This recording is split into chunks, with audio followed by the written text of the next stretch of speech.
அதான் சொல்கிறாரோ சயின்ஸே 5:30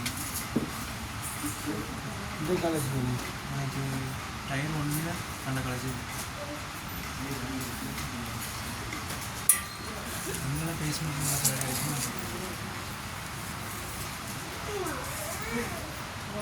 கவர்மெண்ட் காலேஜோட பிளேஸ்மெண்ட் வந்தாலும் ப்ரைவேட்டுக்கு போகுது.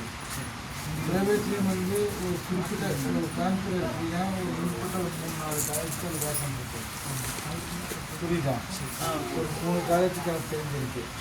கவர்மெண்ட் காலேஜ் ஆல் வேக்கண்ட் உண்டு. புரியுதா? இப்போ நீ எதை செலக்ட் பண்ணலான்னு இருக்கேன்? அங்கே ஃபேக்கல்ட்டிஸ் நல்லா இருக்குன்னு சொல்கிறேன் கவர்மெண்ட் காலேஜ். ஸோ அதனால் ப்ரைவேட் சூஸ் பண்ணுறேன். என்ன செஞ்சீங்க? ஃபேக்கல்ட்டி அதாவது ஸ்டாஃப்ஸ் கொஞ்சம் அந்தளவுக்கு ரொம்ப நல்லா இருக்குது. உங்களுக்கு தனியார் காலேஜ் சப்போர்ட்டிவாக ஒரு ஐடியா கொடுக்குமா? ஒரு பிஹெச்டி பண்ணுங்க தனியார் காலேஜில் ப்ரொஃபஸராக போடுவாங்க. கவர்மெண்ட் காலேஜில் 2 பிஹெச்டி 3 பிஹெச்டி அந்த மாதிரி பண்ணுங்க ப்ரொஃபஸராக. அதை அவங்கள வந்து நம்ம அணுகிற முறை தான் நம்ம கவர்மெண்ட் காலேஜில் இருக்கிற அதாவது கவர்மெண்ட் காலேஜ் டீச்சர்ஸை நீ அணுகிற முறை தான் முக்கியம். நீ கரெக்டான முறைக்கு அணுகுனீங்கன்னா அவங்க வச்சுருவாங்க. இந்தியாவிலேயே நம்பர் 1 இருக்கிற சிஐடின்னு சொல்கிறாங்கல்ல,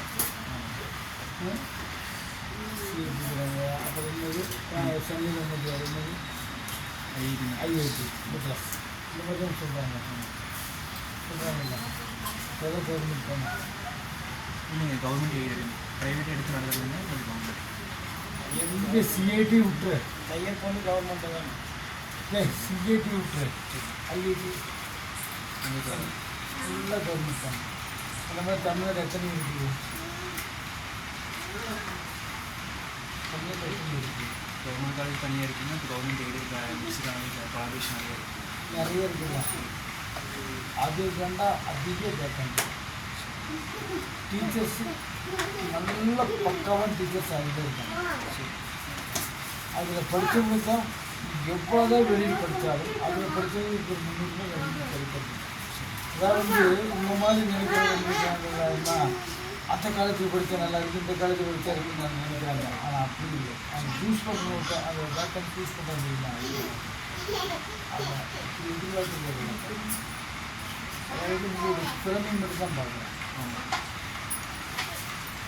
இந்த ஸ்கில்ஸ் வந்து டெவலப் பண்ணி காலேஜில் வந்து பேசணும்னு அவங்க வர்றதை பொறுத்து நம்ம காலேஜ் போவோம். அதுக்கு ஒரு ஹெல்ப்ஃபுல்லாக காலேஜ் சூஸ் பண்ணுறோம். அப்பனே நம்ம பேஸ் பண்ணிருக்கிறது நம்ம பேஸ் பண்ணி தேர்ந்தெடுக்க அப்பனே தான் நம்மளுக்கு வேக்கண்ட் கொடுக்குறது. நான் இந்த கம்பெனியில் வேலை செய்ய பிரியப்பட நம்ம போவோம்.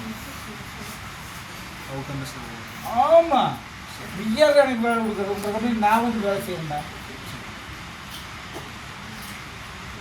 புரியுதா? இன்னுமே வேண்டாம்டா. சிறப்பாக படித்தா உங்கள் எதிர்காலம் பெருசாக இருக்குது. எங்களுக்கு தான் உங்கள் எதிர்காலம் பெருசாக இருக்குது. செலவு பண்ணி படித்தா தான் நம்மளுக்கு எதிர்காலம் இருக்குங்கிற ஒரு வெள்ளாயம் கிடையாது. இந்த காலேஜில் படித்தா தான் நம்மளுக்கு எதிர்காலம் இருக்குங்கிற ஒன்றும் கிடையாது.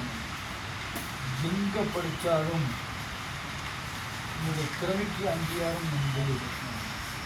உங்களுடைய திறமைக்குன்னு ஒரு அங்கீகாரம் இருக்குது. எங்கேயோ ஒரு பீத்த காலேஜில் ஒருத்தர் படித்ததை புரியுதான் கூகுளில் பெரிய தலைவராக இருக்கான். பிஹெச்டி மெட்ராலஜி அவன் அண்ணாமலையில் ஒருத்தன் படித்தாண்டா, அது விட்றா. அவன் படித்தது நிச்சயம் பெருமாள். அவங்க சுந்தர் பிச்சை படித்தது தெரியுமா? சிஐடி படித்தான். அதாவது சிஐடிங்கிறது கிடையாது, அங்கேயும் கிடையாது.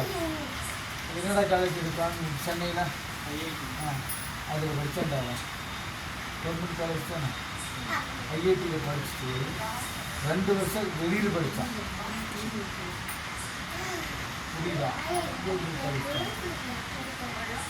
நம்முடைய திறமைக்கு என்ன மதிப்பு இருக்கிறோம்?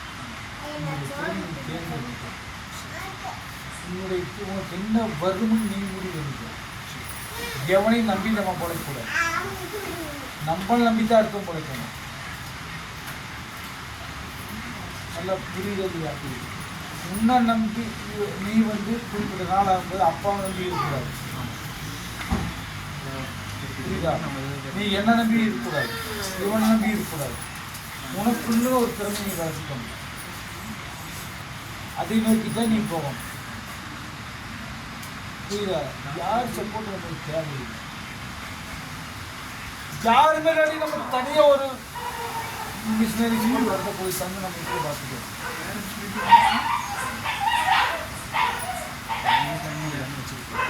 புரியுதா? அது நோக்கி இந்த காலேஜ் வேணும், அந்த காலேஜ் வேணுங்கிறது நமக்கு தேவையில்லை. கொண்டு போய் பணத்தை கொண்டு போய் கொட்டக்கூடாது. ஆமாம், அந்த பிளானில் தான் இருக்கிறேங்க. நார்மல் காலேஜ் மார்க் 90% இருக்குன்னு கிடைக்கிற கவர்மெண்ட் காலேஜ் முடிஞ்ச அளவு செலக்ட் பண்ணும். அதுக்கு தான் செலக்ட் பண்ணும். ரொம்ப அவுட் வேணாங்க. இங்கே ஒன்றும் இல்லைடாப்பா, சிறப்பான காலேஜ் ஆகிட்டு அதாவது ஆதித்யா கிடைக்குமா அப்படின்னு நிறைய இங்கே போய் நம்ம பிஎஸ்சி சொல்கிறோம். ஆதித்யா கிடைக்குமா நிறைய இருக்காங்க. சும்மா சொல்லி கொடுக்குறாங்க. ஃபீஸே ரொம்ப கம்மி. ஹாஸ்டல் ஃபீஸ் ஒரு 2000, ஸ்கூல் ஃபீஸ் ஒரு 1000 மாதம். அவ்வளோ ஃபீஸ்னால் 1 லட்ச ரூபாயில் ஒரு 20,000 ஹாஸ்டல் ஃபீஸு